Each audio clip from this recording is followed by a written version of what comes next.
de retorno das aulas, né? E existe uma possibilidade, né, de retornar em setembro, né? Me parece, início de setembro, não sei. Inclusive, acho que a UFES aprovou isso ontem também, anteontem. Ô, Fabíola, eu bem vi isso mesmo. Eu ia até parar pra ler agora que você comentou, que eu já tava pesquisando um negócio no Google, aí aparece aquelas coisinhas embaixo, sabe, de notícia. Bem, tava um negócio disso mesmo, da UFES de setembro, que tinha sido alguma Então, coisa aprovada. a UFES aprovou o retorno. Ontem até os meninos da engenharia mecânica me passaram informação, não sei se é verdade, mas o que acontece, né? A UFES, os alunos de lá, cara, das universidades, a maioria, né? Eu tenho um amigo, um colega professor da UFES, eles estão parados, entendeu? Estão parados. Desde março, sem aula nenhuma, nem online, entendeu? Isso aí é a questão, essa é a maioria das universidades. Não sei qual é a deles, assim, né? Mas me parece que eles não preferiram aderir a essa questão de aula à distância, né? Até porque também, assim, na universidade, muitas disciplinas são práticas, né? Então, assim, fica difícil realmente e depende de muitos recursos mais avançados, né? Tipo, de laboratório de informática, um laboratório de mecânica, enfim, né? Então, medicina, por exemplo, a medicina foi proibida de fazer aula online, mesmo se eles quisessem, eles não poderiam, né? Fazer aula online.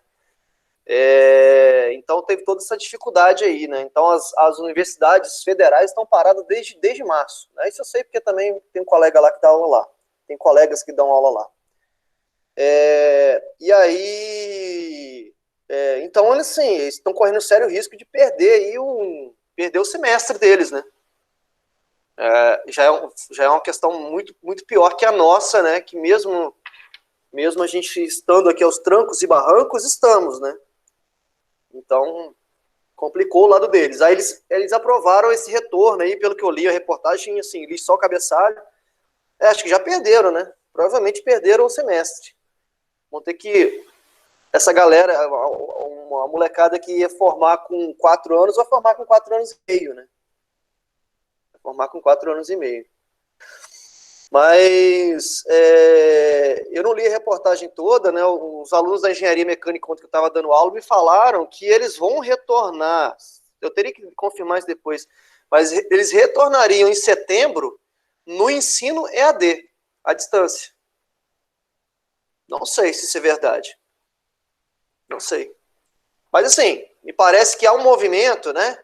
Há um movimento de retorno aí para setembro, né?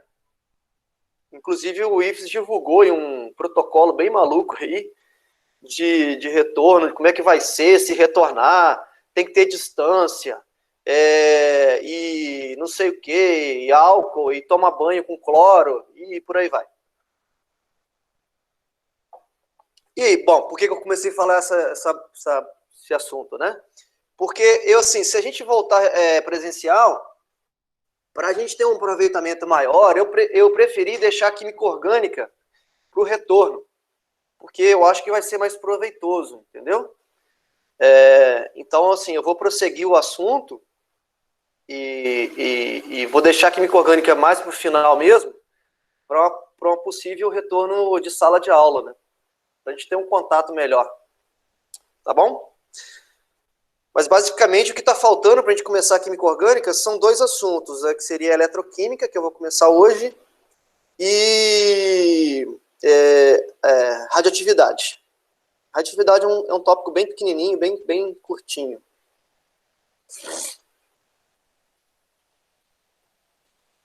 Sim, Letícia, seria presencial. A gente já está no sistema remoto, né? A gente já está no sistema remoto. E eles não estão, né? A gente já está no sistema remoto desde quando mesmo? Abril, maio, não lembro.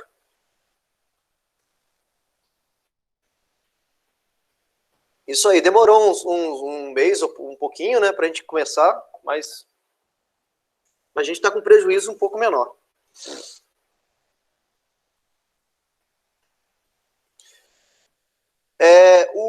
os meninos, por exemplo, o Cícero, que está lá na USP, ele falou que está tendo aula online desde o dia. Eu conversei com ele desde o início da pandemia, desde o início da quarentena.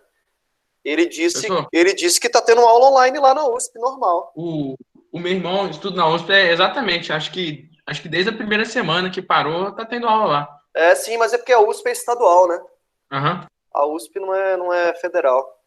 Mas é isso aí, seu irmão, né, o Cícero, a galera que tá lá, na estadual lá, tá tendo aula normal, normal assim, né?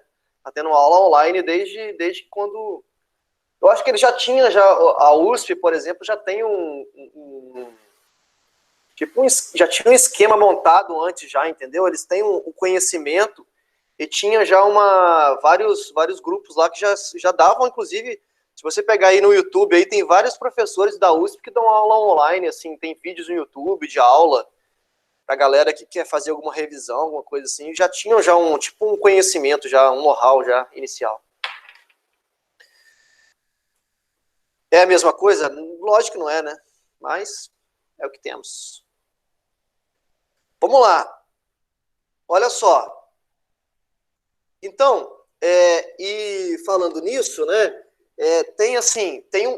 Ficou faltando um pedacinho bem pequenininho de solução tampão, que é cálculo de solução tampão, cálculo de pH de solução tampão.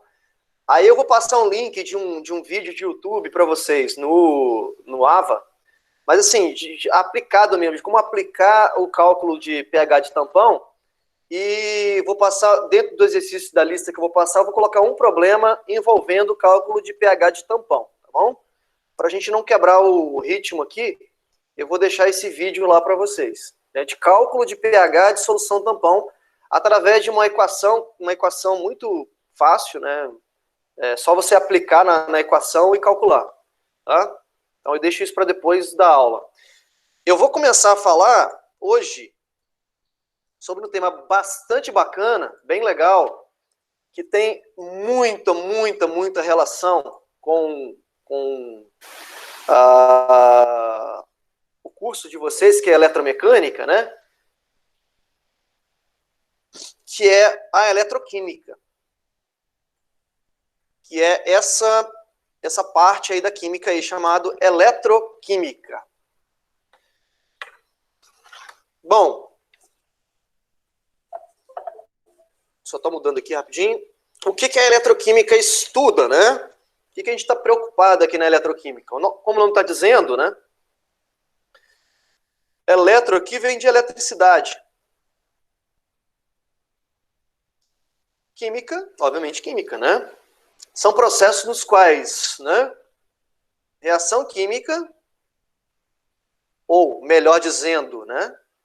Melhor dizendo, energia química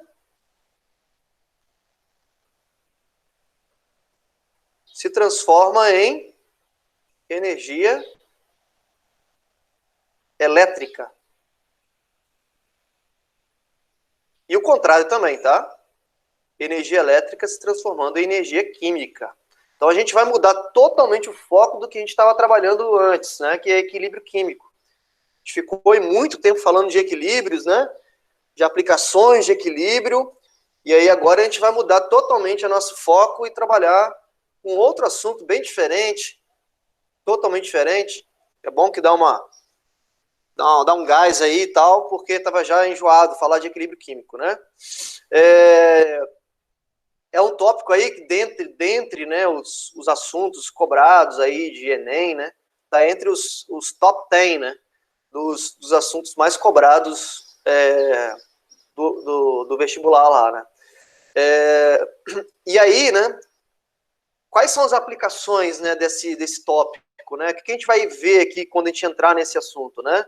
Vou falar agora de algumas coisas aqui legais, né? A primeira delas, obviamente, né, é o funcionamento, né, de pilhas, né? Pilhas e baterias, né? Como é que se dá o funcionamento de pilhas e baterias?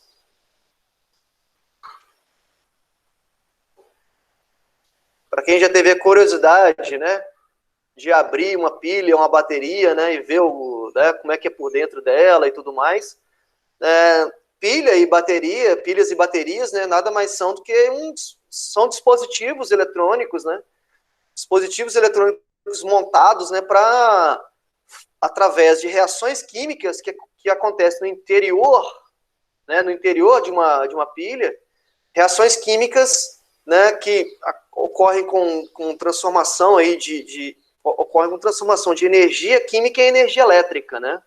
Então, o que eu tenho nada mais, nada menos dentro desses cilindros, né? No caso aqui, dentro de cubos não, diz que é um paralelogramo, esqueci o nome como é que chama aqui na geometria, né? Não é um cubo isso, esqueci o nome. Enfim, dentro de uma bateria, dentro de uma pilha, o que a gente tem são reações químicas acontecendo, né? E essas reações químicas acontecem de modo a fornecer eletricidade, né? Para um circuito externo, por exemplo. Essa é a primeira aplicação mais óbvia, né, da eletroquímica, né? Uma segunda aplicação seria o fenômeno que a gente chama de corrosão, né?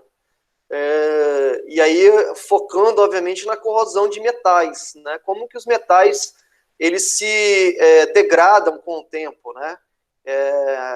E quais são os mecanismos que estão por trás, né, de uma corrosão, por exemplo. Isso tem a ver também com a eletroquímica.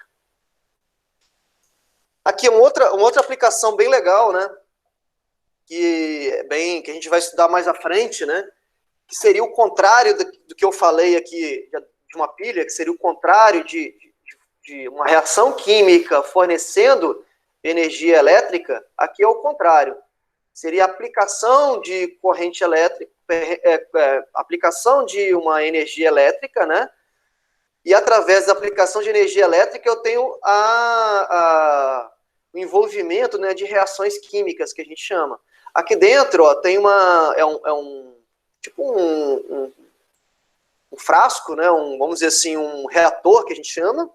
E aí aqui eu tenho uma solução, provavelmente pela cor aqui, eu não lembro, mas provavelmente pela cor da solução esverdeada, é níquel, da forma de níquel 2+, do íon níquel, sais de níquel, né? São colocados nessas cubas, né? E aí eu faço o revestimento, né? De uma peça metálica que eu queira, né? Nesse caso aqui, provavelmente é a niquelagem, né? Você está fazendo uma niquelagem num processo chamado de galvanoplastia. Galvanoplastia.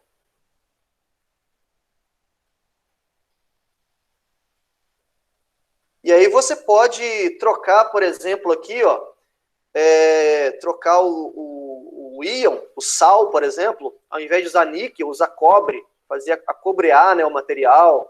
Ou você pode usar um sal de ouro, por exemplo, para dourar, né, para fazer o folheamento, né? Mas esses são processos nos quais, necessariamente, eu aplico aqui uma corrente, né? Eu preciso ter uma fonte, né, uma bateria, ou enfim, eu preciso estar ligado numa tomada, e num dos polos, né, nesse caso do polo negativo, é colocada uma peça metálica, e essa peça metálica ela é revestida pelo material que você quer revestir, nesse caso o níquel, né? Niquelar, por exemplo. Esse é um processo muito utilizado, né, hoje em dia, né, muito útil, por dois fatores, né? Um fator seria fazer a proteção desse material, né, para evitar corrosão. E o outro fator seria um fator estético, né? Que você dá uma certa beleza para o material, vamos dizer assim, né? Você dourar, pratear, niquelar, né? Peças metálicas, né? Tem todo um fator estético também por trás. Alguma pergunta aí até agora? Curiosidade? Alguma coisa? Isso a gente vai ver mais para frente. Eu estou falando, por enquanto, das aplicações, tá? Da eletroquímica. Onde que a gente aplica a eletroquímica no nosso dia a dia, no nosso cotidiano, tá? Essa seria uma delas. Aqui, ó, também uma aplicação, eu estou mostrando aqui uma aplicação da eletroquímica, né? Nesse caso, ainda muito parecido com esse processo, né? Só que aqui seria uma situação bem específica, no qual eu tenho uma bateria, né? Eu tenho uma bateria. Nessa bateria, eu tenho reações químicas acontecendo, essas reações vão fornecer elétrons para o sistema, né? Os elétrons vão circular dentro desse circuito, né? Eu tenho aqui 2 eletrodos, né? 2 fios encapados aqui, e aqui eu tenho água, né? Basicamente água. E aqui a água, a partir da aplicação de eletricidade, a gente chama de eletrólise, né? Chama de eletrólise, a lise a partir, né, do uso da eletricidade, a lise da água a partir do uso da eletricidade, gerando hidrogênio, gás hidrogênio, mas mais oxigênio, mais meio aqui de oxigênio, balanceando a reação, né? Então, esse é um experimento que você pode fazer em casa, né, inclusive, usando uma pilha, uma bateria, né? Colocando 2 fios, né, dentro de uma solução, você vai ver os gases, né, hidrogênio e oxigênio sendo gerados nos polos, né, dessa solução nesse caso, né? Bom, por que eu estou falando desse exemplo aqui em específico, né? Esse exemplo aqui é um exemplo de eletroquímica no qual eu estou aplicando uma corrente elétrica, né? Eu estou aplicando eletricidade. E aí a aplicação de eletricidade está gerando 2 produtos aqui especificamente, que são o hidrogênio e o oxigênio. Esse cara aqui, ó, vou puxar a sardinha para o meu lado agora, em relação ao projeto, né, do ano passado, que a gente executou no laboratório, né?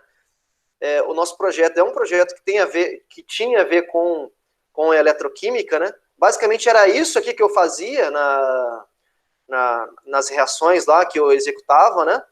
E que o nosso grupo, né, os alunos executavam também. E aqui, esse gás aqui é um gás de muito interesse, que é o gás hidrogênio. Uma reação muito simples, né?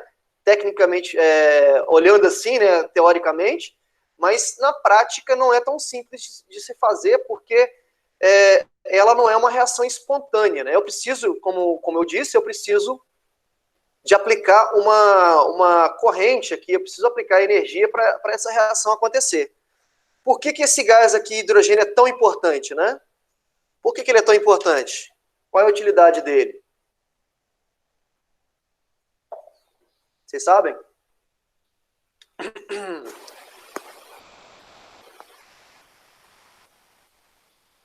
Ele pode ser usado como o quê? Ele é usado como combustível. A NASA usa ele para lançar foguete lá. Obrigado, Renan. Ele é usado como combustível, né? Como combustível. Ele é usado hoje ainda? Não muito, né? Ainda tem muitos testes sendo realizados, né? Mas existem, eu vou mostrar lá na frente, não hoje, né? Mas vou mostrar lá na frente. Existem automóveis, né? Existem carros, por exemplo, existem navios, existem caminhões já protótipos, né, desses carros Professor, rodando nas ruas, né, principalmente aqui no Brasil. Pode falar. tinha até aquela lenda, né, do carro movido a água, lembra? Um negócio assim? Isso aí, o mecanismo do carro movido a água é um pouco diferente desse mecanismo aí. Mas se você for pensar direitinho, Guilherme, daria para produzir um carro movido a água. Daria.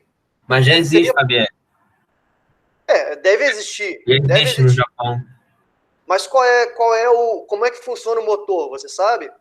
Eu não sei, mas eu sei que existe, porque, por exemplo, quando você filma o cano de descarga, pinga água em vez de sair CO2. Então, esse é a grande questão, Davi. É o seguinte, veja só.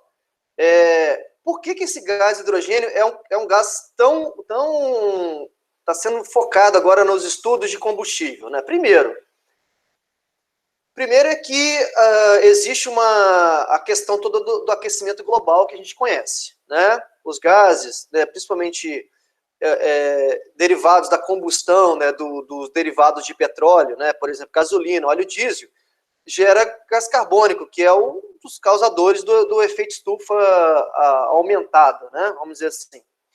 E outro problema é a questão que os combustíveis fósseis são combustíveis finitos, né? Um dia esses combustíveis vão acabar. E aí, quando eles acabarem, como é que vai ficar, né? E aí existe toda essa questão de busca, né, de combustíveis, né, que são renováveis, que a gente chama. O próprio etanol, né, do Brasil é um combustível renovável, né?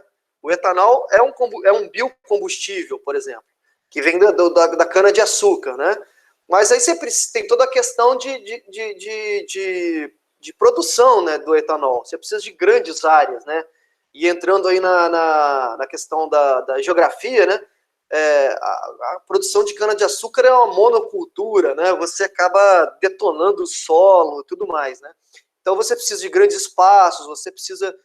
enfim, nem todos os países, né, nem todas as regiões estão disponíveis, tem solo disponível para isso. É só você pensar no Japão, por exemplo, né? Que não tem, geograficamente falando, é um país que não é muito privilegiado, vamos dizer assim, né? Sem contar os terremotos que acontecem lá, tsunami e tudo mais. Então, assim, produzir etanol não é não é a solução, né? Tem a questão do biodiesel também, que é um outro combustível interessante, né? Que o Brasil produz bastante biodiesel. E tem a questão do hidrogênio. E aí, falando no que o Davi comentou aí, quando você produz hidrogênio e você coloca isso num automóvel, e é um carro, que é um motor, não é um motor a combustão, é um motor elétrico, aí o que vai acontecer? Acontece o inverso. O hidrogênio se combina com o oxigênio novamente para formar o quê? O hidrogênio, que é um vetor aqui, que é um combustível, vai se combinar com o oxigênio, vai fornecer a energia necessária para o movimento do automóvel. E qual é o produto dessa reação? Água. No cano de descarga, ou seja, no escapamento do automóvel, não sai gás carbônico. Sai água. E água pura, água destilada, inclusive.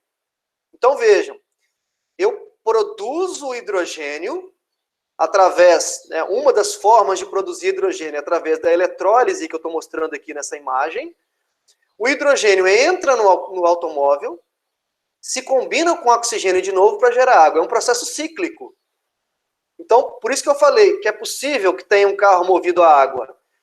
Desde que a água seja colocada no automóvel e o automóvel, né, o sistema lá, o motor, consiga gerar o hidrogênio gerado seja usado para o automóvel, isso formando um ciclo, né? Um ciclo. Seria possível esse carro movido a água. O grande problema é essa questão de que eu tenho que aplicar uma energia, eu tenho que aplicar uma energia para gerar energia, que é no caso aqui hidrogênio. E aí eu tenho que fazer uma conta matemática, uma continha, um cálculo matemático para determinar se isso vale a pena ou não, né? Se isso vale a pena ou não. O nome do carro movido a hidrogênio, então, Davi, tem vários protótipos, né? Lá no final da aula, não de hoje, mas no final desse tema, eu vou mostrar alguns dos protótipos já desenvolvidos no mundo, né? Movido a hidrogênio.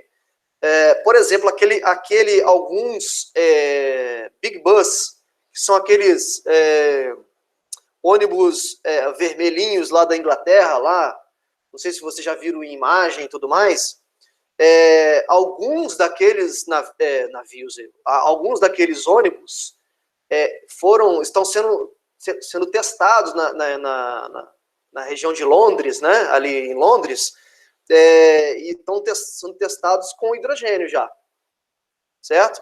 Então, assim, tem vários testes no mundo todo, testes inclusive avançados, porque essa questão do hidrogênio não é uma questão de hoje. Os caras já vêm estudando isso já há 10, 15 anos atrás, entendeu? Então, começou devagarzinho, com alguns carros bem, assim, bem humildes ali e tal, e aí foi avançando de modo que eu tenho carros agora iguais aos carros que a gente utiliza.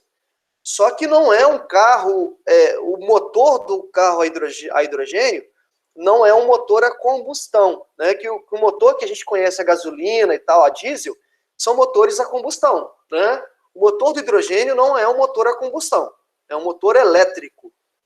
É um motor no qual a fonte ali, né, é energia elétrica, né, para mover o automóvel. Não é combustão. Não tem mais movimento. Não é mais movimento de pistão, tá? É movimento de elétrons. Pode falar. Eu estava vendo aqui que a fonte seria eletrólise, só que o problema é por conta de ser eletrólise mesmo, que uma pessoa que falou que ela é extremamente ineficiente, e o problema do carro a movido a hidrogênio é esse, a ineficiência da eletrólise desse sistema. Então, exato. Um carro movido a água, qual é o grande problema do carro movido a água? Eu teria que ter uma fonte de energia, uma fonte de energia ali para fazer essa geração do hidrogênio, e aí esse hidrogênio ser injetado no motor, né? A gente poderia dar uma viajada aqui, por exemplo. Por que não colocar uma placa fotovoltaica no teto de um automóvel? Estou viajando aqui, tá? Talvez isso até exista já. Colocar várias placas fotovoltaicas no teto do automóvel, e aí essas placas com energia solar, né, geraria o hidrogênio. O hidrogênio seria, então, captado através... Aí teria um frasco lá, né, um recipiente com água para essa reação acontecer, e aí teria o gás hidrogênio sendo usado no automóvel para gerar aí, para movimentar o automóvel, né? A grande questão é que a placa fotovoltaica, ela tem uma limitação. Qual é a limitação? O sol, né? Só funcionaria durante o dia, né? Mas vamos supor que eu tenha placa fotovoltaica eficiente, de modo que eu consiga produzir hidrogênio durante o dia, de modo a ter sobra, por exemplo, de hidrogênio para usar durante a noite, né? Estocar esse hidrogênio para usar à noite. Seria uma ideia, né? Seria uma ideia. Mas aí tem um problema também, que a fotovoltaica, ela funciona, tipo, na potência máxima quando você tem insolação máxima. E você não tem insolação máxima o dia inteiro. Sim, lógico, a própria placa fotovoltaica, ela tem um rendimento, né? Ela tem um rendimento. Geralmente o rendimento de uma placa é muito baixo, né? Em torno de 20%. As placas mais modernas, vamos dizer assim, né? Elas têm uma eficiência, né? Mas mesmo tendo uma pequena insolação, né, seja mínima possível, eu já tenho uma corrente sendo gerada, né? E essa corrente gerada já seria o suficiente para fazer acontecer essa eletrólise aqui, né? Lógico, a quantidade de corrente ela é proporcional à incidência luminosa, né? Quanto maior a incidência, maior vai ser a corrente. Mas eu digo assim, com uma incidência também pequena, eu tenho a possibilidade de geração de corrente. Dia nublado, por exemplo, é um problema, né? Aí eu falo, por exemplo, Londres seria um problema isso, porque a maior parte do tempo Londres é nublado, é muito cinza, né? Países nórdicos, por exemplo, né? Suécia, Noruega, que eu tenho pouco sol, né, durante o dia, seria um grande problema, né? Mas daria para funcionar, acho que foi a Águida que falou aí, né, pela voz dela, mas daria para funcionar com um nível de insolação mínimo, né? Eu tenho placa fotovoltaica instalada aqui em casa. Eu coloquei, não para gerar hidrogênio, obviamente, né? Eu coloquei eu tenho 22 placas no telhado para gerar eletricidade aqui de casa. E tem tido resultado bem legal, assim. Mesmo em dias nublados e tal, tem dado uma geração bem legal. A economia tá bem razoável aqui.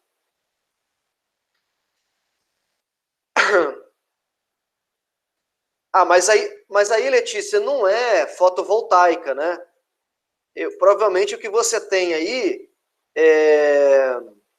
seriam placas solares. É diferente, tá? Eu tenho lá na roça também, essa placa aí. Eu tenho lá na roça. É uma placa no qual tem vários caninhos e tem um vidro em cima. E aí tem radiação solar, e aí a água é aquecida, né, pelo sol, e aí você tem tipo uma caixa d'água, que é chamada de boiler, que é tipo como se fosse um isopor d'água, vamos dizer assim, um isopor, que você estoca essa água quente, né, para ser usada durante a noite, enfim, ela mantém quente por muito tempo. Essa aí seria uma outra ideia. As placas fotovoltaicas que eu estou chamando, seria a conversão da energia solar em energia elétrica, né? Aí são placas que usam basicamente, hoje o que se usa é silício, né? São placas de silício. Existem outros materiais, mas o mais usado, o mais barato por enquanto é silício. Ainda é caro, tá? A energia fotovoltaica, né? Porque as placas no Brasil ainda é caro, né? Mas a Alemanha, por exemplo, que produz as placas, ou o Canadá, China, né? A China produz muito placa fotovoltaica. Nesses países, as placas são bem baratas e compensa muito instalar, a economia de eletricidade é muito grande, né? Aqui no Brasil ainda tem que fazer umas contas, né, para ver se vale a pena. O meu investimento aí para colocar essas 22 placas ficou na ordem de R$25 mil. Eu considero um investimento bem alto, assim, né? R$25 mil é um investimento alto. Eu vou conseguir retornar esse dinheiro só daqui, eu coloquei já tem uns 2 anos, eu vou conseguir retornar esse dinheiro daqui uns 3, 4 anos ainda, entendeu? Mas vale a pena, porque a durabilidade da placa é alta. Sim, o maior produtor, assim, as placas, as mais baratas hoje, Águida, as mais baratas são as chinesas, tá? E as melhores, que aí tem outro lado, né? A qualidade da placa chinesa não é tão boa comparada com a placa canadense, por exemplo, comparado com a placa da Alemanha, né? Que tem uma eficiência maior, tá? Mas voltando aqui ao nosso bate-papo aqui, né? Isso é legal, esse bate-papo, tá? É muito bom vocês conhecerem isso, porque não é só falar de química propriamente dita, assim, é falar das aplicações, porque isso é o que o Enem cobra, tá? É isso que o Enem cobra. E não tem garantia. Na verdade, quem dá garantia dessas placas aí são os próprios fornecedores, né? Mas a placa que eu comprei aqui, Águida, é uma placa chinesa, mas que tem uma garantia de 12 anos, se eu não me engano. Eu considero uma garantia legal, entendeu? A garantia de 12 anos é uma garantia bem alta. Tem a questão do conversor também, que é muito caro também ainda, mas é uma tecnologia muito bacana, muito bacana. Eu usei aqui, eu devia ter feito isso há mais tempo aqui em casa. Mas assim, não fiz antes porque era muito caro ainda, né? O imposto era muito alto e tinha um absurdo no Espírito Santo, para vocês terem uma ideia, né? Existia um absurdo no Espírito Santo que a energia que eu produzia na minha casa, usando o sol, que é de todo mundo, eu tinha que pagar imposto por essa energia que eu gerava. É a lei do Estado, Fabielle. Se mexe, imposto. Cara, absurdo. Só que isso, Dalvi, isso caiu foi no final do ano retrasado, se eu não me engano. Porque é o seguinte, veja só, como é que é a lógica de energia solar? Eu produzo energia solar e, na verdade, eu uso a energia solar, parte dela durante o dia, e o que sobra dessa energia, eu injeto na rede. Eu injeto na rede. Então, o que acontece? Durante o dia, o que sobra da energia solar que eu gero, teoricamente, eu estou passando para Excelsior, eu estou vendendo para Excelsior, né? E aí, durante a noite, quando eu não tenho energia, o que eu faço? Eu uso da rede elétrica. Né? Então, durante o dia eu produzo, o excesso eu libero para a rede, e à noite eu uso da Excelsior. Né? E havia, então, um imposto no Estado, havia um imposto que só o Espírito Santo que cobrava. Essa energia que eu injetava durante o dia para a Excelsior, para a EDP, eu pagava imposto, pagava ICMS. Só que o Estado teve uma briga danada, lógico, e aí o Estado tirou esse imposto. isso me fez, obviamente, ser estimulado a comprar placa depois disso, né? Mas, enfim, vamos lá. Aqui, então, eu tenho, ó, aplicação de corrente elétrica, geração de hidrogênio e geração de oxigênio. Eu tenho uma eletrólise, né? Aplicação de corrente elétrica para isso acontecer. Bom, para isso, obviamente, eu vou puxar de novo para o Sardinha, né? Fazer propaganda, né? Mostrar de novo o artigo publicado, foi publicado no início desse ano, né? Em janeiro desse ano. E esse artigo, né? No qual estavam envolvidos lá os alunos, né? Cícero, Rael, o Secchini e o Gabriel Vallani, né? A gente produziu hidrogênio, né? Fez a produção de hidrogênio usando uma ideia bem parecida com essa, muito parecida com essa. Só que ao invés de usar água pura aqui, ó, usar água, a gente usou, no lugar de água, a gente usou água residual, ou seja, aquele resíduo da água, de rochas ornamentais. Né? A gente pegou aquele líquido, né, resultante de rochas ornamentais, fez ali uma filtragem, porque é muita impureza e tudo mais, e basicamente fez esse experimento. E aí a gente gerou hidrogênio, obviamente, com a justificativa de gerar um combustível, né, um combustível renovável, né, a partir de um resíduo, né, a partir de uma água que seria descartada, né. Lógico, a gente fez vários estudos, né, sistematizados sobre isso, mas a ideia geral seria produzir hidrogênio através desse processo. E através de um processo fotovoltaico aqui, ó, tá vendo? Teria basicamente isso, ó. Basicamente isso. Eu tinha lá um painel fotovoltaico. Esse painel, eu levava os fios, né, era colocado lá no pátio. Talvez vocês até viram, né, no ano passado, eu fazendo uma placa lá no pátio, lá entre um prédio e outro, né? Tinha uma plaquinha, a gente levava o fio para dentro do laboratório, ligava o positivo e o negativo num eletrolisador, que tinha um eletrodo ali, eram eletrodos de aço inox 304, e aí, aqui dentro desse frasco, eu colocava a água residual e fazia análise do hidrogênio gerado. Né? Então, olha só, é um assunto dentro da eletroquímica que a gente está trabalhando. Eu estou aplicando energia elétrica para gerar um outro tipo de energia, que é hidrogênio, na forma de hidrogênio. Tá? Na verdade, eu tenho aqui alguns passos, né? Energia solar sendo convertida em energia elétrica, que depois vai ser convertida em energia química. Olha só, as transformações de energia que eu estou fazendo. Solar em elétrica, elétrica em química. E aí, o hidrogênio, obviamente, era analisado, né? Tem um equipamento no laboratório que eu fazia análise desse hidrogênio de tempos em tempos, né? Esse é basicamente aqui parece estar muito bonito, bem técnico, né? Mas quando você mostra aqui, olha a quantidade de gambiarra que era, né? A plaquinha estava lá fora, e Durepox, isso aí. Mas ninguém... Você acha que eu vou falar no artigo que eu usei Durepox? Jamais, Águida, jamais. Eu não vou falar no artigo que eu usei Durepox, pô. Isso como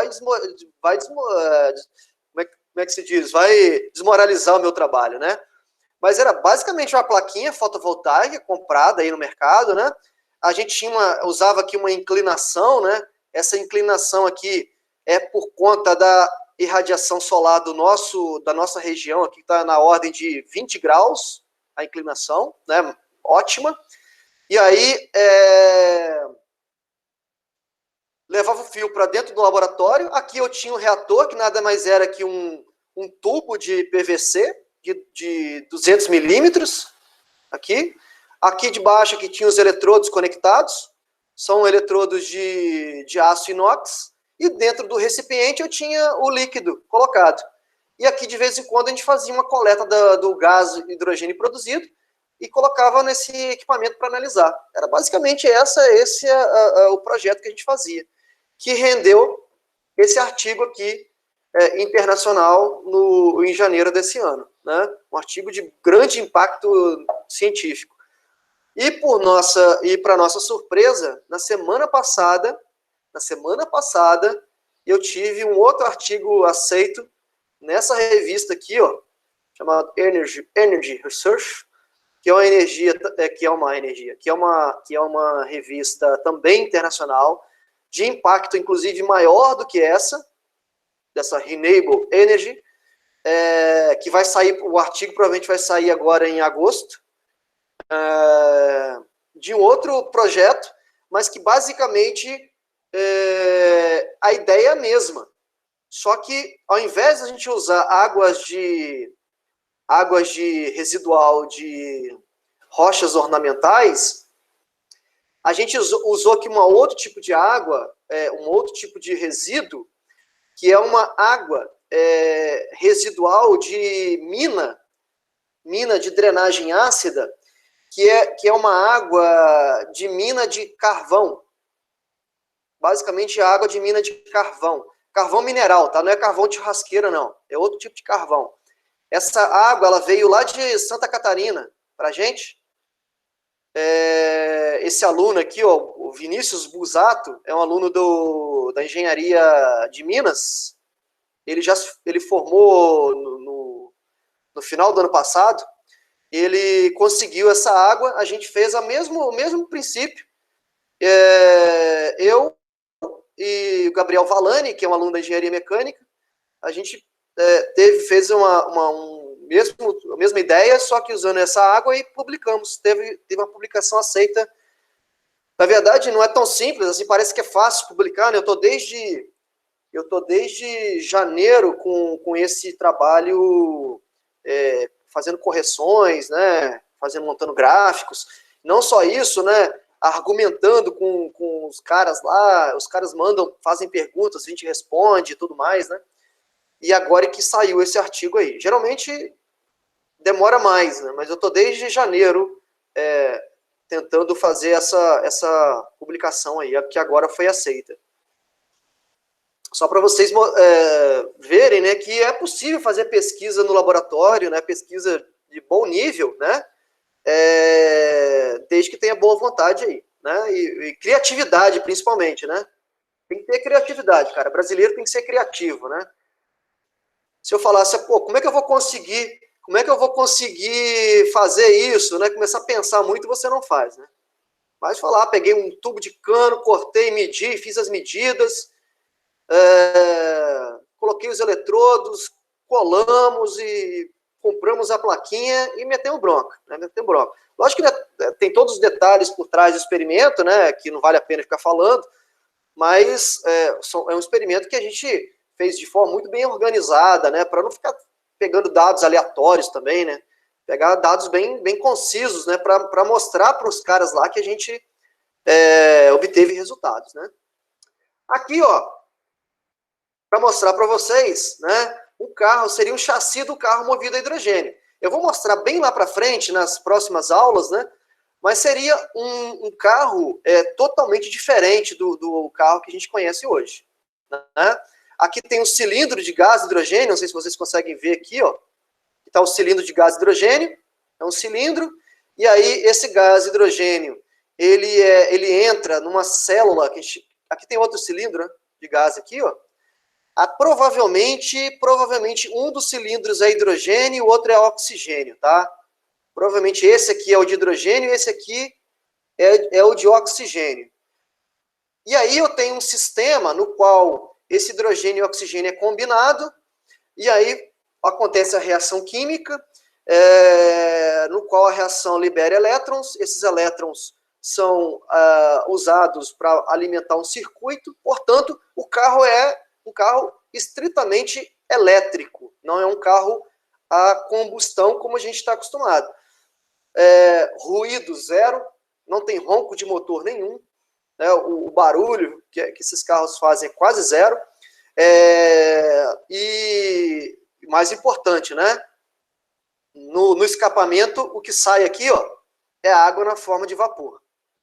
Parece meio futurista isso, mas não é, pessoal. Esses carros já estão em testes, e eu vou mostrar, lá na frente tem carros bem modernosos aí usando esse princípio, tá bom? Não é coisa de futuro, não, é coisa de presente mesmo. A questão do uso de gasolina, uso de diesel já é algo fora de moda, entendeu? Bom, isso tudo foi para falar das aplicações, né, aplicações da eletroquímica, né? Quais são as aplicações da eletroquímica? Transformação de energia química em energia elétrica, né? Esse processo de transformação de energia química em energia elétrica, a gente dá o nome de pilhas. É todo o processo, tá, pessoal? Aí vocês têm que abrir um pouco a mente de vocês, porque pilha a gente lembra muito daquele cilindro, né, que eu mostrei aqui atrás. Mas pilha, na verdade, dentro da eletroquímica, pilha é o nome de um processo, tá? É o nome de um processo de transformação de energia química em energia elétrica, ok? E esse processo é um processo que a gente diz espontâneo. O que é um processo espontâneo? É um processo que ocorre de maneira natural, né, sem eu precisar forçar com que isso aconteça. Ou seja, se você coloca uma pilha dentro de um controle remoto de uma televisão, a pilha naturalmente vai fornecer elétrons para o sistema. Ou seja, é um processo espontâneo. Agora o contrário, né? Transformação de energia elétrica em energia química.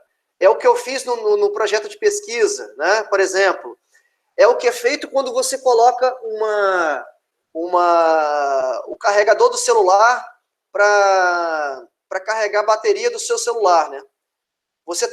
Quando você faz isso, você está fornecendo energia elétrica para a energia elétrica transformar essa energia elétrica em energia química, né? Isso é um processo não espontâneo, que a gente chama, dentro da eletroquímica, de eletrólise, ok? Eletrólise. Esse processo é um processo não espontâneo. Tudo bem? Então, eu tenho os dois tipos que a gente vai trabalhar, né? A gente vai trabalhar primeiro com os processos espontâneos, depois a gente vai finalizar com os processos não espontâneos, que seria a eletrólise. Então, se encaixam aqui, né? Nesse processo de espontâneo, né? As pilhas, as baterias, por exemplo, né? Se encaixam nesse processo não espontâneo, a eletrólise, que seria, por exemplo, você galvanizar, né? Para você revestir uma superfície, né? Aqui se aplica, ó, tem o polo positivo e negativo aqui, ó, você tem uma fonte de eletricidade para gerar esse processo. Isso é chamado de um processo não espontâneo, né? Então a gente tem esses dois tópicos. Aqui é um processo não espontâneo. A gente está usando uma bateria para gerar aqui uma energia química, nesse caso, que é o hidrogênio, tá? Ou se você lembrar aí do celular, né, que você usa, você vai entender muito bem, né? Quando você está usando o seu celular, né, para fazer ligação, para mandar zap e tudo mais, né, para jogar, ali você está consumindo energia, né? Consumindo energia de quê? Energia elétrica que veio lá das reações químicas que aconteceram dentro da bateria. Quando você coloca para carregar, é o contrário. Você está carregando, ou seja, está fornecendo energia elétrica para alimentar o sistema. Seria o inverso. Então, a gente tem, ora, um sistema espontâneo, que seriam as pilhas, né, o processo das pilhas. Ora, a gente tem o processo não espontâneo, que é chamado de eletrólise. Ok? Alguma pergunta? Tranquilo até aí?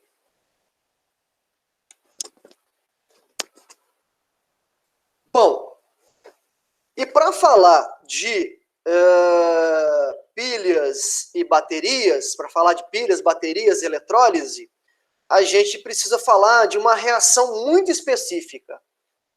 A gente vai trabalhar com uma reação muito específica. E que reações são essas?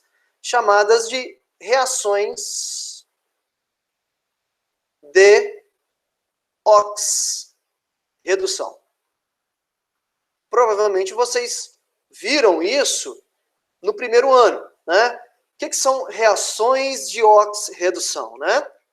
Como o nome está dizendo, são reações onde alguém oxida e reduz, ok? Oxida e reduz. São reações que ocorrem, que a gente chama reações redox aqui, né? Seria a abreviação de oxirredução. Red de redução, ox de oxidação, né? Reações redox. São reações que ocorrem com transferência de elétrons. Transferência de elétrons. Professor, são todas reações que são redox? Não, nem todas as reações são redox. Por exemplo, uma reação de neutralização, que é uma reação de ácido com base, não é uma reação redox. Ok? Para ser reação de oxirredução, precisa acontecer transferência de elétrons de um elemento para outro. E aí eu vou dar um exemplo que vocês, inclusive, viram isso, se eu não me engano. Esse experimento a gente fez no ano passado para abordar a questão da área superficial, né, lá em cinética química. Mas lá a gente tinha um foco, né, que era a questão da velocidade da reação. Aqui eu vou mostrar a reação para a gente falar de outra coisa, desse mesmo experimento, né? Lá, não sei se vocês se lembram, a gente pegou uma esponja, né, um bombril, né, uma esponja de aço, para não fazer propaganda, uma esponja de aço, que é basicamente o quê? Ferro, né? Ferro metálico.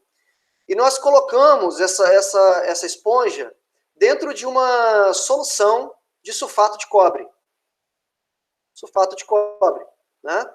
Solução de sulfato de cobre é uma solução no qual eu tenho um sal, né, que está dissociado, e eu tenho principalmente cobre 2+, né, livre ali nesse sistema, né? E esse cobre 2+, é que deixa essa coloração aqui azulada, né, dessa solução. E aí, quando a gente colocou essa esponja de aço dentro da solução de sulfato de cobre, vamos ver se vocês estão com a memória boa aí. O que aconteceu com a esponja de aço? Daí um tempinho que a gente colocou lá dentro. Daí Se eu não me engano, ela se degradou, coisa assim. Ela se degradou? Pode até ser, pode até ser. Ela enferrujou todinha. Ela enferrujou? A parte que tava. Ela Não sei, ela ficou meio laranja, um trem assim. Isso aí, ela ficou laranja. Ficou assim, ó. Depois de um tempo, né, não sei se dá para enxergar aí no slide, mas a superfície dela ficou meio avermelhada, né? Será que isso é ferrugem mesmo, Águida? Será que é ferrugem esse negócio avermelhado aí? Ah, eu chamo de ferrugem. Tudo que é laranja pra mim e tá ruim. Nem sempre, nem sempre, nem sempre. Olha só, se você observar aqui, Águida, olha aqui, olha a cor da solução. Antes, olha a cor da solução depois. O que tinha aqui antes, ó? Uma solução muito concentrada de cobre 2+, olha. Agora eu não tenho mais essa solução concentrada de cobre 2+, tá vendo? Por algum motivo, esse cobre 2+, que estava... Isso aí, Fabrício. De alguma forma, esse cobre 2+, que estava na solução, não está mais na solução. Ok? Que tipo de reação que aconteceu ali? Para ser mais claro para vocês, ó. O cobre 2+, que estava na solução, que eu vou escrever AC de aquoso aqui, ó, reagiu, né, com sulfato ferroso.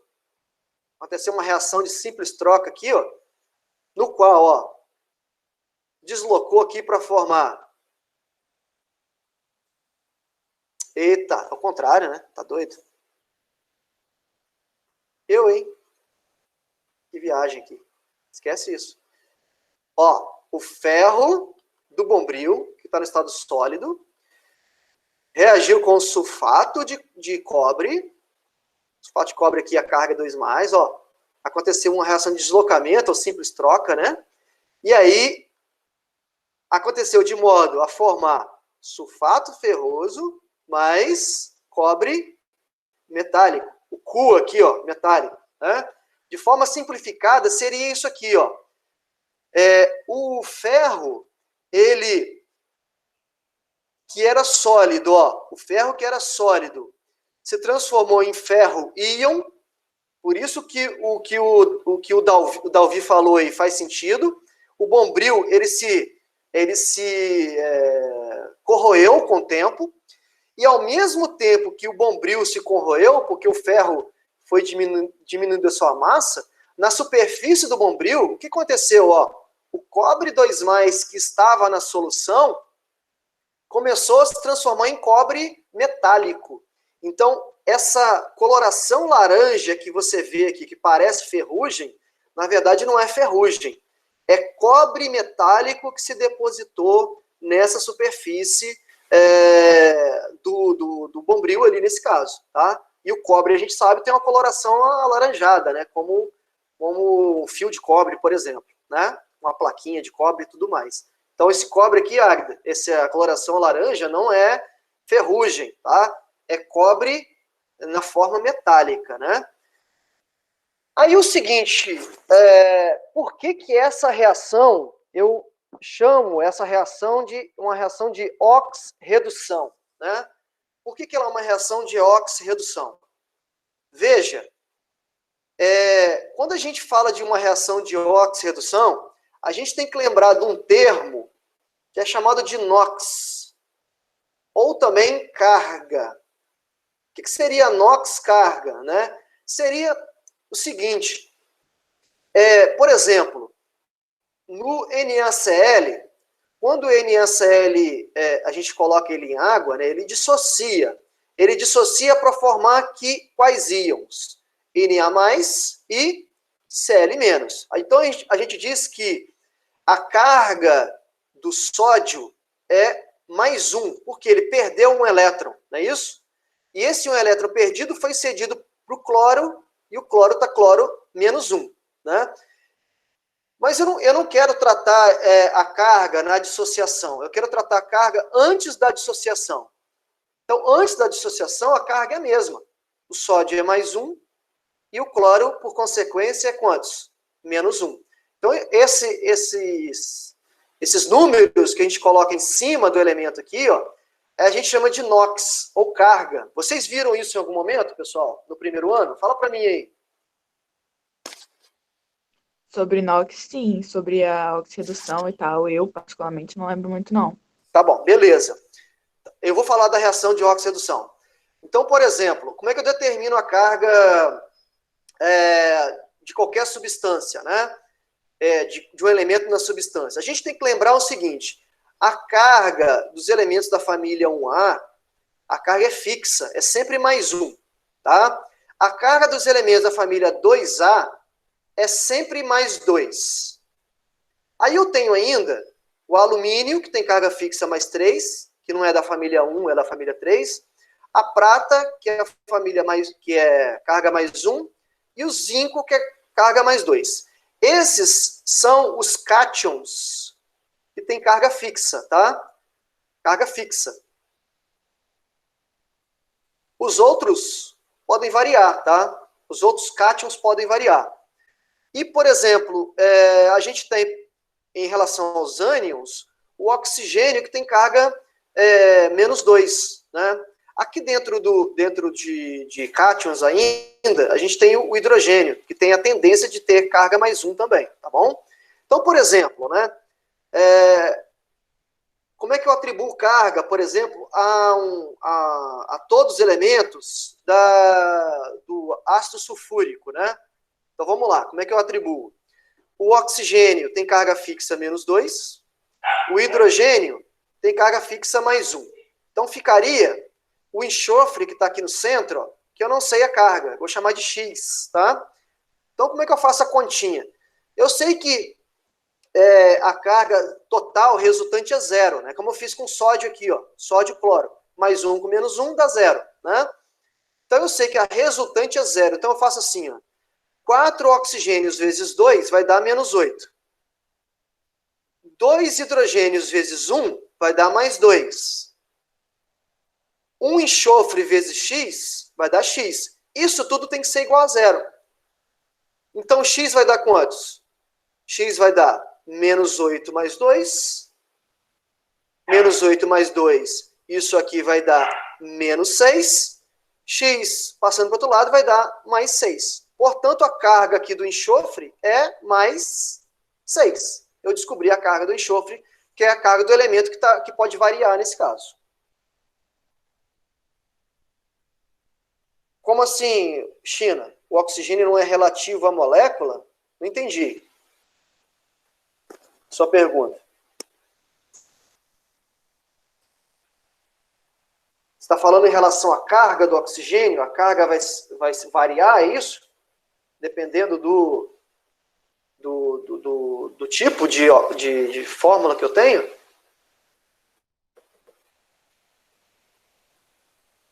Não. O oxigênio, na verdade, o oxigênio pode ter duas cargas. A mais comum, que a gente vai ver na maioria, 99% dos casos, é menos 2. O único caso que o oxigênio tem carga diferente é nos peróxidos, que são essas substâncias aqui, ó, por exemplo. Que é o peróxido de hidrogênio. Por quê? Veja, como o hidrogênio tem carga fixa mais 1, 2 vezes mais 1 vai dar mais 2. Para dar zero, o oxigênio aqui tem que valer menos 1. Então, esse aqui é o único caso onde o oxigênio tem carga menos 1. Em 99% dos casos, a carga do oxigênio é menos 2. Então, só vai ser menos 1, o oxigênio só vai ser menos 1 nos peróxidos, tá? Nos peróxidos. Por exemplo, aqui eu tenho outro peróxido, ó. Esse aqui é um outro peróxido, chamado peróxido de sódio. Por que a carga do oxigênio aqui é diferente? Ó, o sódio não é da família 1A, e elementos da família 1A não tem carga fixa mais 1, né, tem um elétron na camada de valência, então aqui vai ser mais 1. Por consequência, quanto que tem que valer o oxigênio? Menos 1. Então, isso aqui é um caso muito específico. Mas isso aqui é um peróxido. Isso aqui não é muito comum de se encontrar na natureza, tá? Não é muito normal de se encontrar na natureza.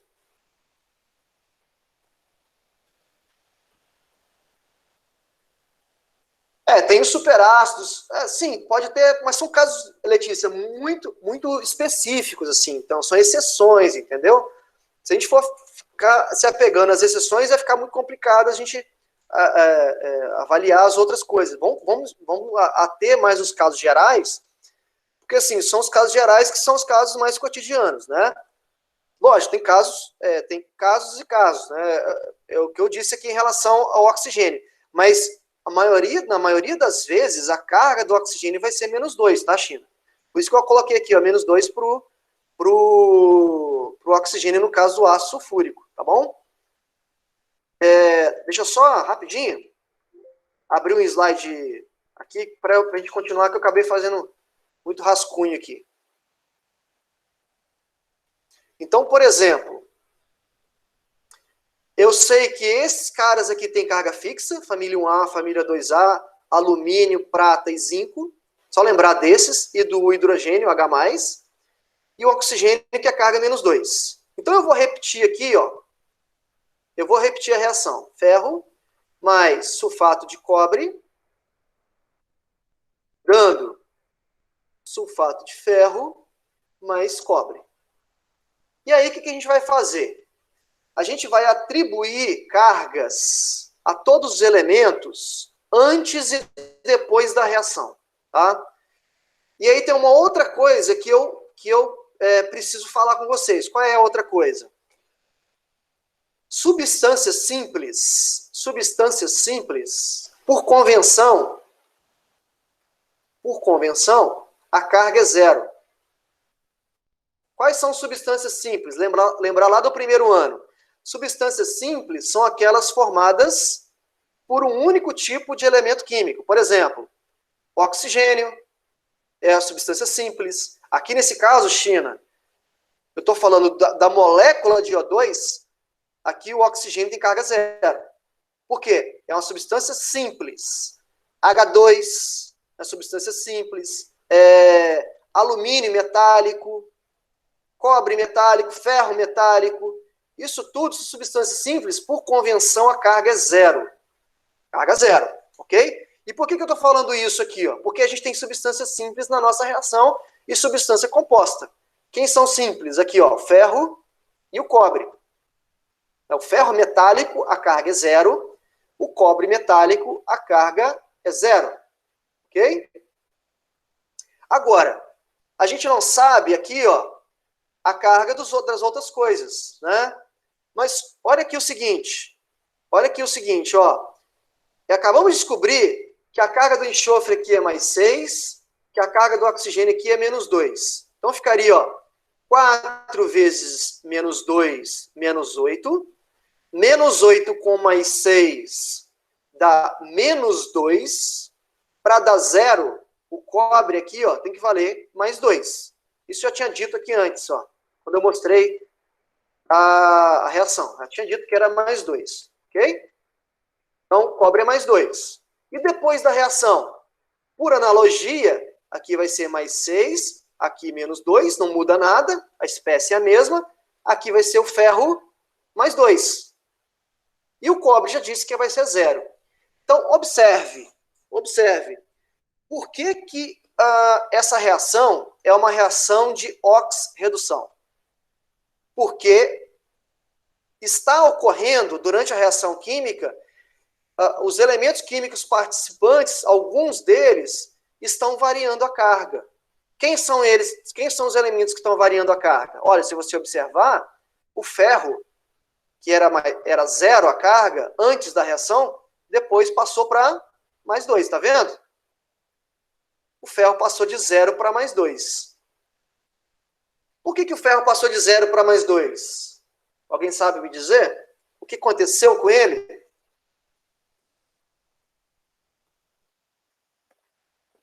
Ele perdeu elétrons ou ganhou elétrons? O que aconteceu com o ferro?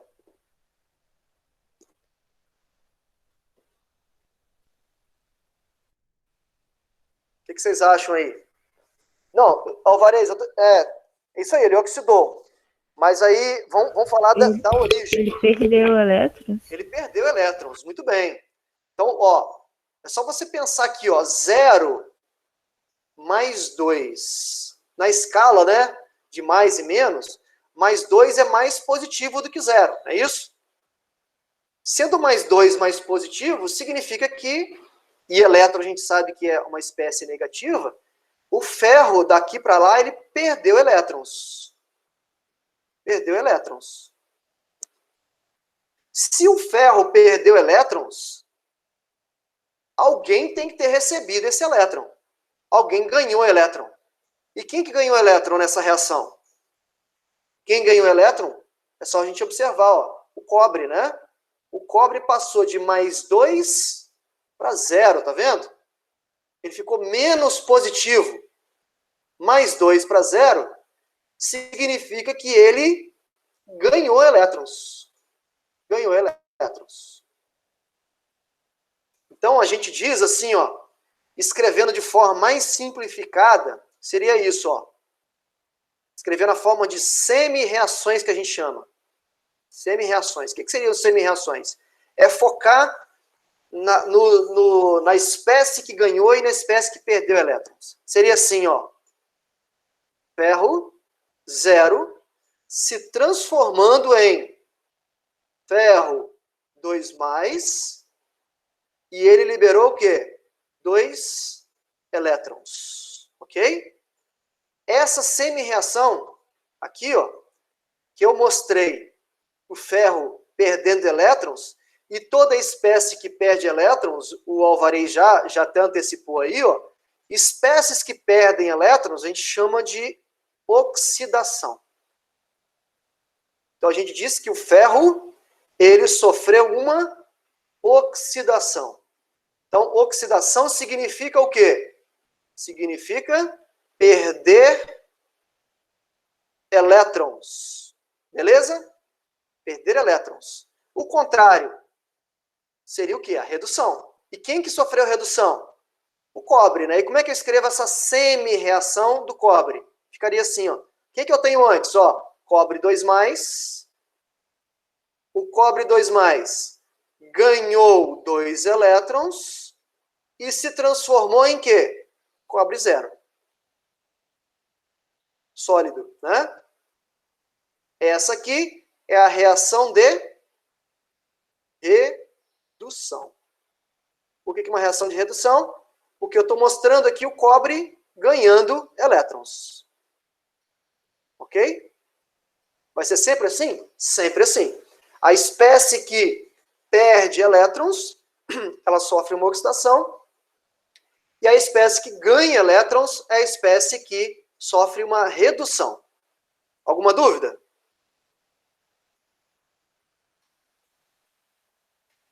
Por que eu escrevi aqui, ó, chamei de semi-reações? Porque, na verdade, eu só mostrei as espécies que alteraram a carga durante o processo. Note que eu não coloquei o SO4 aqui, ó, porque o SO4 ele está dissociado ali, a carga deles, do enxofre, do oxigênio, não mudou, né? Eu foquei naquilo que mudou a carga, né? De modo que eu posso montar aqui uma equação global, né, desse processo. Qual que seria a equação global? Olha, os elétrons que são perdidos pelo ferro, olha, os elétrons perdidos pelo ferro são recebidos pelo cobre 2+. Então, eu posso, o saldo aqui, né, é de 0 elétrons, eu posso cortar, né, esses elétrons. Porque o elétron está do lado, o outro está do outro, igual a gente fazia lá na termoquímica, né? Fica assim, ó, ferro 0, sólido, mais cobre 2+, que está na solução, se transformando em ferro 2+, mais cobre 0 metálico. Ok? Essa aqui seria a equação global do meu processo. Aqui, o que é importante? Primeiro, essa é classificada como uma reação de óxido-redução. Por que é classificada como uma reação de óxido-redução? Porque houve variação de carga. Toda reação que há variação de carga, a gente engloba, né, como reação de óxido-redução. Tá bom? Interessante. O simples fato de colocar o bombril na solução de cobre, a reação aconteceu de forma espontânea. Ela aconteceu de forma espontânea. Isso já é classificado, dentro da eletroquímica, como uma pilha. Isso é uma pilha formada. A gente tem uma pilha aqui, ó, nesse sistema com um bombril dentro de uma solução com cobre, né? Solução de sulfato de cobre. É uma reação espontânea, né? E toda reação espontânea de oxidação é chamada de pilhas, né? Eu não precisei forçar nada para essa reação acontecer, tá? Então, esse processo aqui é um processo espontâneo, que é classificado como pilhas. Lógico, não é uma pilha como a gente conhece, mas é uma pilha, tá? Não deixa de ser uma pilha. Alguma dúvida aqui nesse que eu montei aqui, nesse processo aqui? Eu vou dar mais exemplos. Darei mais exemplos. Aqui, ó, por exemplo, a bateria de níquel-cádmio. Essas baterias de níquel-cádmio são as primeiras baterias usadas em celulares, tá? Aqueles celulares que pareciam a rapadura de antigamente, usavam aquelas baterias gigantes, né? De níquel-cádmio. Aí então a grande questão interessante, né? Quem descobrir aí, quem conseguir elaborar uma bateria de celular pequena, ou seja, compacta, uma durabilidade alta, vai ficar bilionário, né? Porque esse é o grande problema dos celulares que a gente usa hoje, né? São celulares que têm muitos aplicativos, né, e tal, mas que a bateria é um cocô, né? Você usa de manhã, meio-dia tem que carregar. Baterias são muito ruins, né? Sim, tem da Xiaomi, tanto faz, Fábio.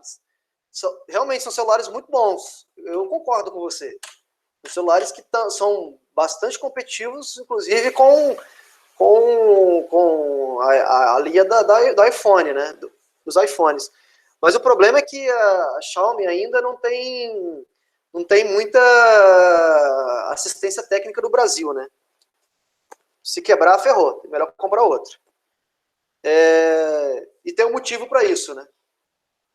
São celulares chineses que, por serem muito bons, acabam ficando na China mesmo, né? A população lá é muito grande, compra tudo. Então, tem esse problema aí. Mas, enfim, quem inventar aí uma bateria boa, que dure dias, né? De celular, que seja pequeno, compacto, vai se dar muito bem. Lógico, tem muita gente pesquisando isso já no mundo todo, né? Então, a bateria de níquel-cádmio usa a seguinte reação para gerar eletricidade. Essa reação aqui que a bateria usa para gerar eletricidade. E eu vou escrever novamente, maior aqui, para ficar mais fácil a gente visualizar. Então, seria assim, ó, cádmio mais cádmio metálico, né, o metal de cádmio, reagindo com o dióxido de níquel e água, produzindo hidróxido de cádmio mais o hidróxido de níquel. Opa, hidróxido, acabei comendo aqui. NiOH2.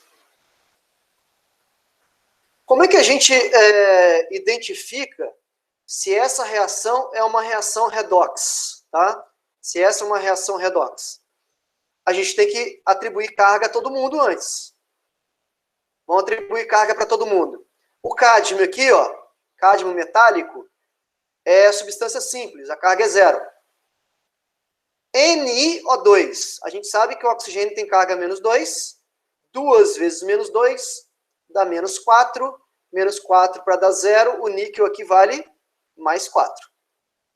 Ok? Então, o níquel vale mais 4. Já não é mais uma substância simples, é uma substância composta. Na água, o oxigênio é menos 2, o hidrogênio mais 1. Isso tudo vai dar 0, obviamente, né?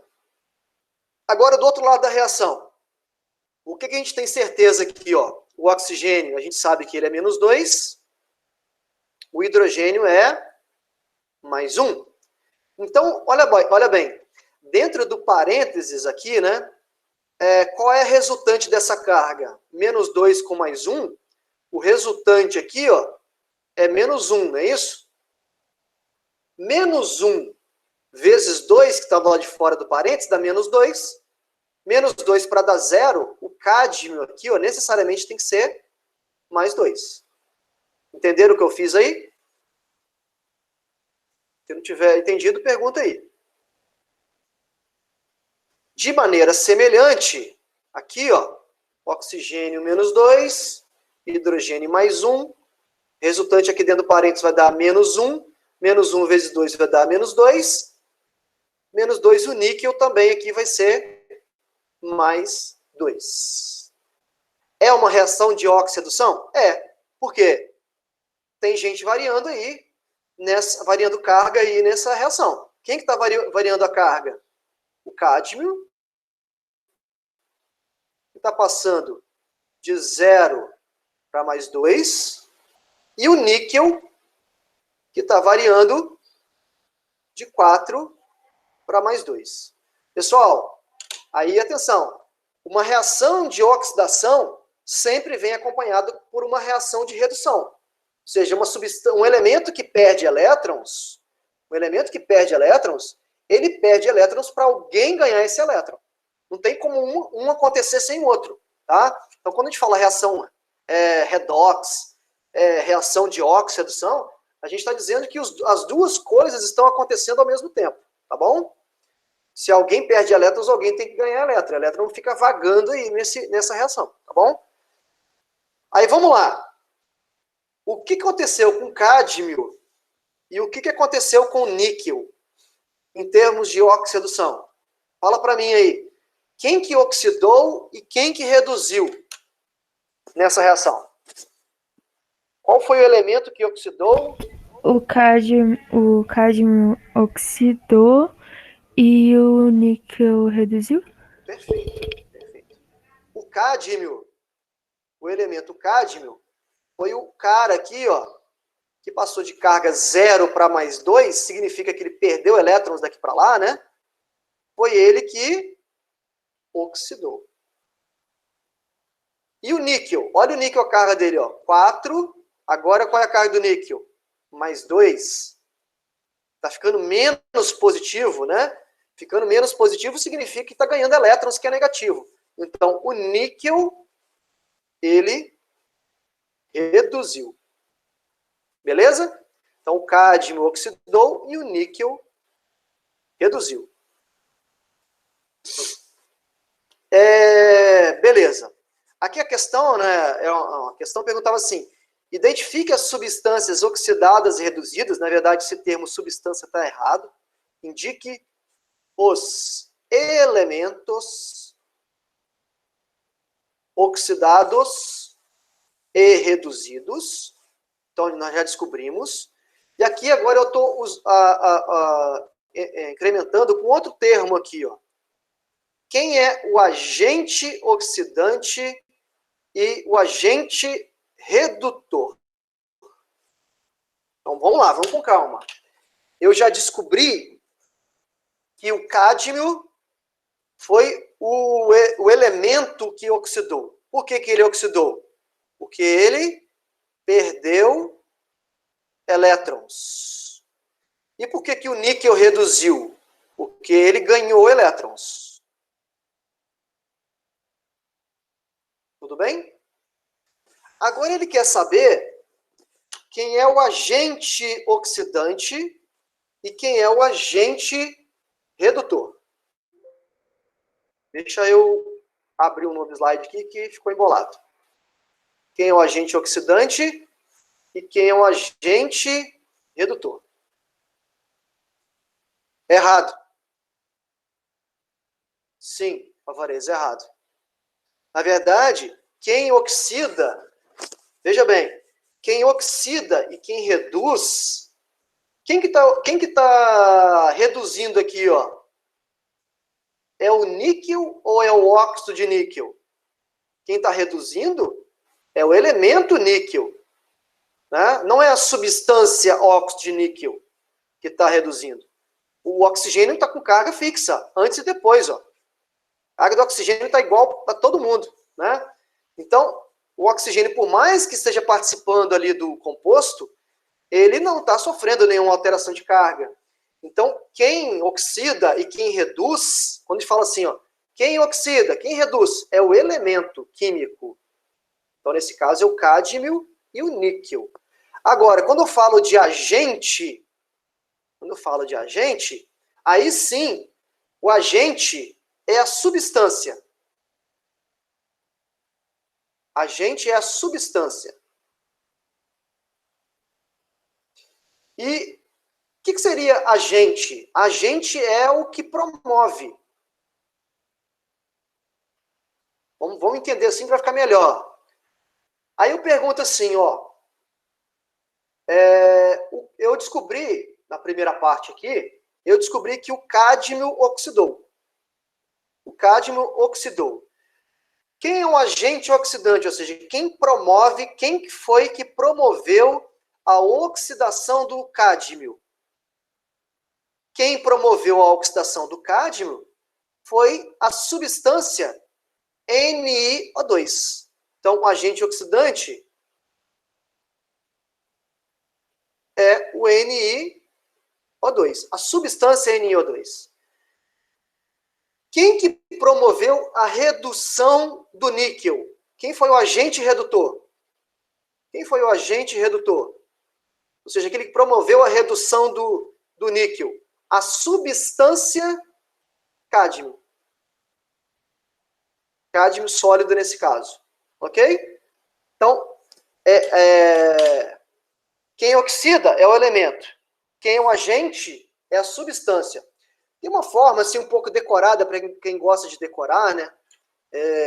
Lembrar, né? Vamos dizer assim. O agente oxidante, pessoal, o agente oxidante contém o elemento que reduziu. O agente redutor contém o elemento que oxidou. Ok? Para ficar aí, ser gravado na cabeça, vamos dizer assim, né? Mas se você pensar que o agente é a substância que promove, talvez fica mais fácil interpretar o texto, né? Vou pegar aqui uma outra reação mais simples aqui também, ó. A reação desbalanceada pergunta-se quem reduziu e quem oxidou. Quem é o oxidante e quem é o redutor. Ou seja, quem é o agente oxidante e quem é o agente redutor. Beleza? No nosso dia a dia, o agente oxidante mais comum é quem? O oxigênio do ar, né? Ele que promove a oxidação das coisas, né? Principalmente do ferro aí, de enferrujar, né? E tudo mais. Ele é um agente oxidante. Por isso que esse termo aí, oxidação, né? Historicamente vem dessa questão mesmo, do oxigênio, né? Porque o oxigênio é um agente oxidante bem comum, né? Vamos lá, para a gente descobrir quem reduziu, quem oxidou primeiro, a primeira coisa que a gente precisa fazer é atribuir cargas para todo mundo. Então vamos lá, atribuindo cargas, fica assim, ó. O hidrogênio, carga fixa mais 1.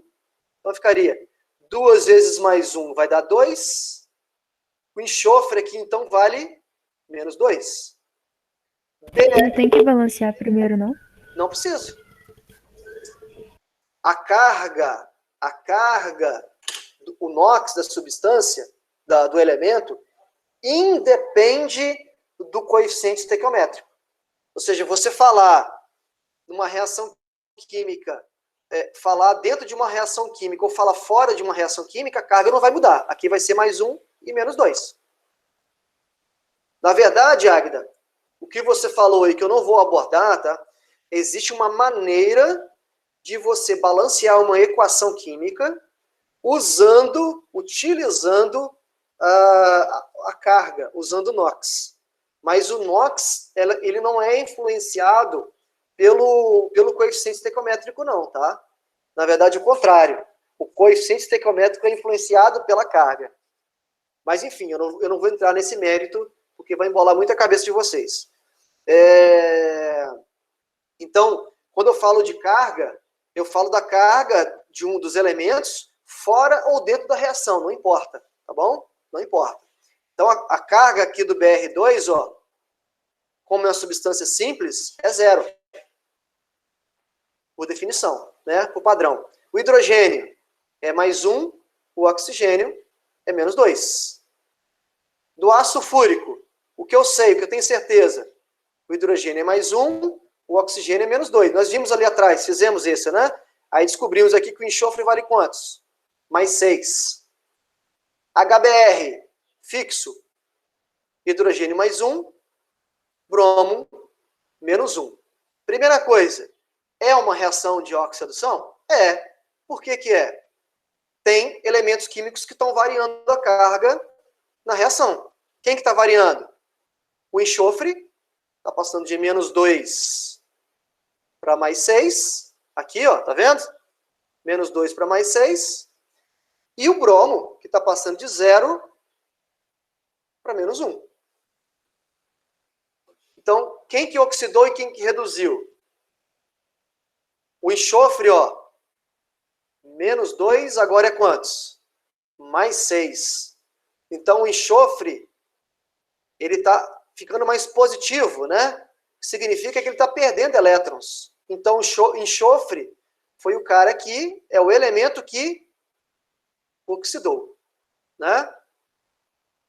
Se ele perdeu elétrons, alguém ganhou. Quem ganhou elétrons? É só você ver, ó, a carga do bromo passou de 0 para -1. Ficou mais negativo, né? Ganhou elétrons, portanto, o elemento químico bromo, o Br, foi quem reduziu. Ok? Alguma pergunta? Aí, Águida, não sei se você percebeu na reação que enquanto o enxofre está variando a carga ali, ó, o enxofre está variando a carga de -2 para +6, né? Aqui tem um delta aqui de 8, né? 8 elétrons. O Br está variando de 0 para -1, tá vendo? O delta aqui é de 1 só. Então, enquanto um cara que está perdendo 6 elétrons, o outro está ganhando 1. Mas por que isso está acontecendo? Justamente porque a equação está desbalanceada. Tá? E a gente usa essa ideia aí para fazer o balanceamento. Mas, de novo, eu não quero entrar nesse mérito para não confundir muito a cabeça de vocês. A carga independe do balanceamento. E agora a letra B. Quem que é o agente oxidante? Quem é o agente oxidante? Quem é o agente redutor? Eu já descobri, ó. Quem foi o elemento que oxidou? O enxofre. Quem foi o cara, ou seja, quem foi a substância que promoveu a oxidação do enxofre? Quem promoveu a oxidação do enxofre, ou seja, quem foi o agente oxidante, foi a substância Br2. Quem promoveu a redução do bromo? Quem promoveu a redução do bromo foi a substância H2S. Ok? Então, agente é a substância. Quem reduz, quem oxida é o elemento químico. Perguntas? Eu estou fazendo aqui uma revisão, uma introdução na eletroquímica, porque a gente em si, né, falando assim de forma prática, a gente não entrou na eletroquímica ainda, a gente só está dando uma revisão aqui para começar a falar de pilhas e baterias, falar de eletrólise e tudo mais. Mas antes de falar disso tudo, eu preciso que vocês lembrem ou entendam, enfim, o conceito que está por trás da eletroquímica, que são as reações de oxidação. Então, o nosso foco na eletroquímica, o foco está nas reações de oxidação, que são reações que têm mudança de carga. Por exemplo, uma reação complexa como essa aí, ó. Como é que a gente determina quem oxida, quem reduz, quem é o agente oxidante, quem é o agente redutor? Primeira coisa que tem que fazer é atribuir cargas para todo mundo. Mas isso não é difícil de fazer, né? Depois que você atribui cargas para todo mundo, você analisa quem perdeu elétrons e quem ganhou. Identifica quem oxida, quem reduz, e, consequentemente, quem é o agente oxidante, quem é o agente redutor. Ok? Eu acho que por hoje tá bom. E semana que vem a gente começa a efetivamente falar aqui das pilhas, né? E por aí vai. Tem muito assunto para a gente abordar para frente aqui. Ok?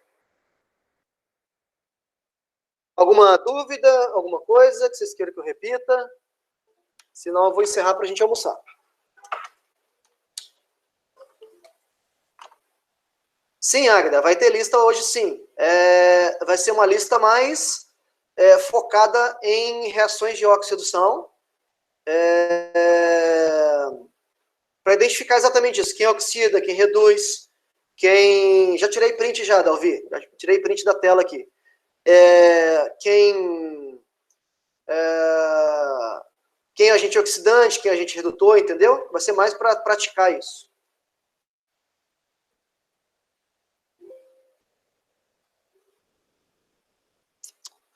Beleza, então. Bom, então é isso. Vamos almoçar, então. No mais, um grande abraço aí. Se qualquer coisa, vocês, no atendimento ou no WhatsApp, eu estou à disposição. Um abração aí para vocês. parar de gravar aqui primeiro.